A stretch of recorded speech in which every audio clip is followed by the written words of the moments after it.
Puma हा एक मोठा मांजर आहे. प्युमाला कौगर, माउंटन लायन, कॅटामाउंट किंवा ब्राऊन पॅथर असेही म्हणतात.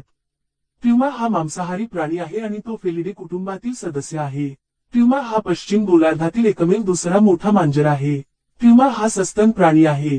प्युमा हा मांसाहारी प्राणी आहे. प्युमा हा मार्जार कुलातील प्राणी आहे. प्युमा हा तपकिरी रंगाचा असतो.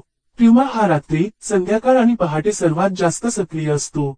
प्युमा हा दक्षिण-पूर्व अलास्का ते दक्षिण अर्जेंटिना आणि चिलीपर्यंत आढळतो. प्युमा हा धोक्यात आलेल्या प्रजातींपैकी एक आहे. पूर्ण वाढ झालेल्या प्युमाची लांबी 3 मी. पर्यंत असते, शेपटी 90 सेंटीमीटर लांब असते, वजन 90 किलोग्रॅम पर्यंत असते, नर मादीपेक्षा मोठा असतो. याचा रंग सिंहासारखा पिंगट असतो. कान आणि शेपटीचे टोक काळे असू शकते, पोट पांढरे असते. प्युमा झाडावर चढण्यात पटाईत आहे. हा मांसाहारी असून हरणांसारख्या मोठ्या प्राण्यांची शिकार करतो, परंतु उंदरांसारखे लहान प्राणीही याला खायला चालतात.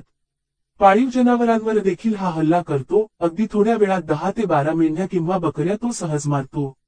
याला एका वेळी खायला बरेच मांस लागते. हा एक चांगला शिकारी प्राणी आहे. त्यामुळे तो त्याच्या वजनापेक्षा तिप्पट वजन असलेल्या प्राण्याची देखील शिकार करतो. प्राण्याच्या अशा नवनवीन माहिती करतात आमच्या चॅनलला सबस्क्राईब करा.